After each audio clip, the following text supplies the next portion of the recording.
Cam ce suprafață este aici? Deci cam 16 deschiderea, 16-18 metri deschidere la stradă și în jur de 20 pe partea asta. Deci cred că în jur de 320 de metri pătrați aproximativ. Sau amprenta la sol. Deci înseamnă că zidul ăsta cam 60 de metri pătrați, cred că e surpat, cam Da, o suprafață de 60.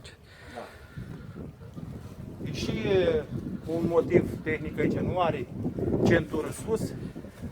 Ne uităm la temelia pe piatră, care favorizează deplasarea în timp. Și atunci se întâmplă ceea ce am văzut cu toți.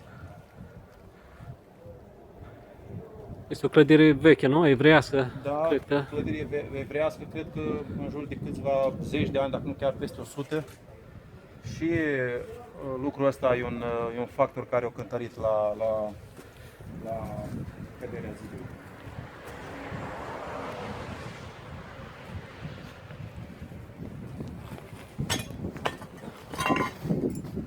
Pericolul există în continuare acolo, la zona despre stradă, pentru că este și un fel de stâlp de susținere, dar în momentul în care zidul s-a prăbușit, au antrenat și stâlp. E puțin înclinat.